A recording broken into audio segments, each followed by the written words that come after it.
Lorraine, I don't know kung kaya kong enjoy itong party. No, but I know.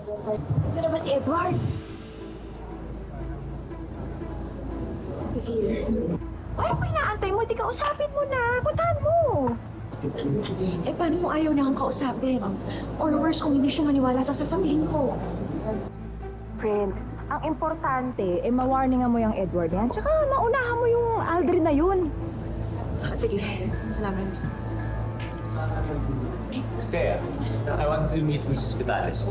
She's the owner of Vitasa Heavy Equipment. Sila yung supplier na story na. Kumusta?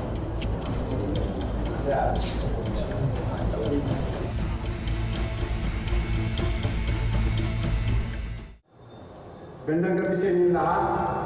Tonight, it's more than a celebration of our company's milestones. This is a family celebration. I am officially welcoming back the youngest son as a major shareholder of the Recaro Realty.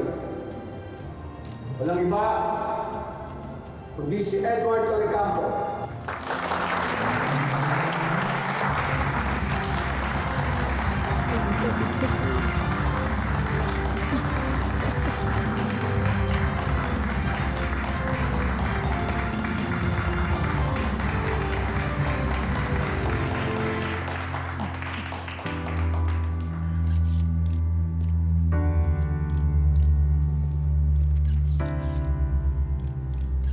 Enjoy this moment, anak.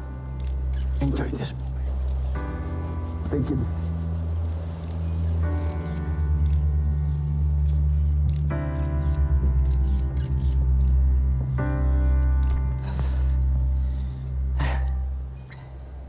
Pasensya na kung medyo emosyonal ako ngayon.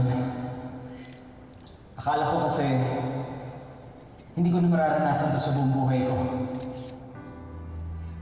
Kahapon, akala ko huling araw ko na. At akala ko hindi ko na mapapatunayan yung sarili ko kailanman. But Dad, thank you so much for allowing me to prove myself.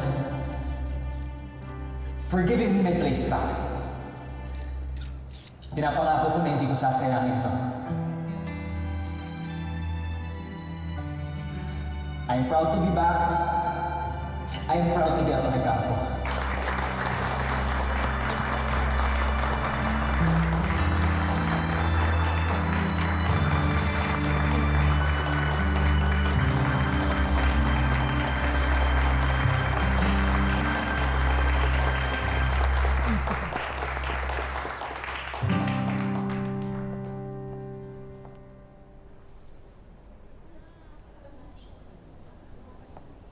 Edward, ang daming naghahanap sa'yo sa labas.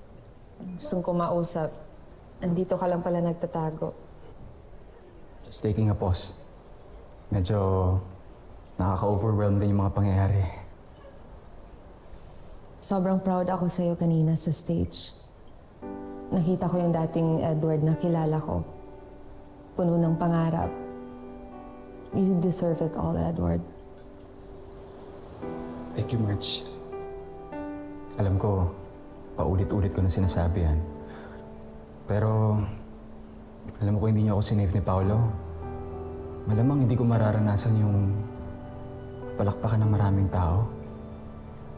Akala ko nga, imposible mangyari yun eh.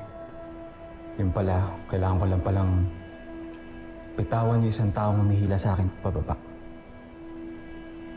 At si Thea yun. You know, Marge, I tried my best. I gave everything. Kasi akala ko yun yung kailangan para hindi mag-fail yung marriage namin. Pero si Thea, siya yung paulit-ulit kasing sumira nun eh. She made it very difficult for me to love her completely. Nangihinayan lang ako.